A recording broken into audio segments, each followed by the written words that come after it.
This particular essay is a shorter one built off of the word decelerate. The prefix de, meaning to do the opposite of, plus celleration, from the Latin celere, swift, which is possibly from the Proto-Indo-European celi, which means speeding, and which we all know is against the law and not a very safe thing to do.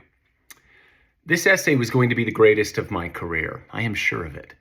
But no sooner did I sit down to put to paper some semblance of that wild inspiration swirling around inside than my boys needed attention in one way or another, as boys often do on sleepy Sunday afternoons when their mom is lying down to rest her weary soul and friend time has been outlawed in the name of Sabbath observance. So, instead, I spent my time trying my hand at science with a do-it-yourself experiment kit for kids, and listening to how condescending and boring the driver's education book was. To accelerate the vehicle, press your right foot onto the accelerator. The car will move forward. And using a heat gun to flatten a section of PVC pipe for a homemade raccoon trap. And admiring a pencil drawing of a sweet pet monster wearing a baseball cap with a crazy eyeball on it. And now, listening to them argue about how the youngest owes the second oldest $1 million because that is what he agreed to before he lost some ludicrous bet. And hey dad this or hey dad that at least every 10 seconds. And every other 5, but dad this or but dad that, which, by the way, seems to be my boys' favorite title for me, even though I tell them every time to stop calling me but dad.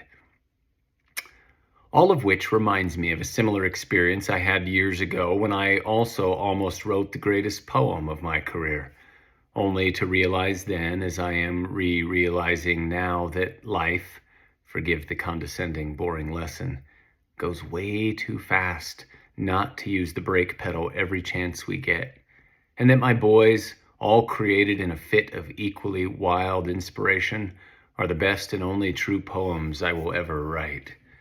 And now I am needed again to help find the electric sander and to add red cabbage powder to the water baking soda solution, which, if you are patient, will magically stir itself by way of this fantastic, wonder-filled swirl.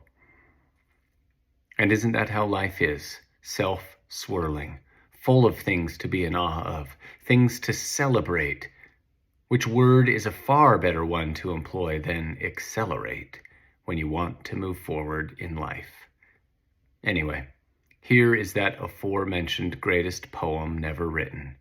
After that, the blank space following is yours on which to draw or paint or sing or dance your own conclusions. The greatest poem that never was almost written at 5 a.m. by a version of me more ghost than, "Good morning, Daddy." 5:03 a.m.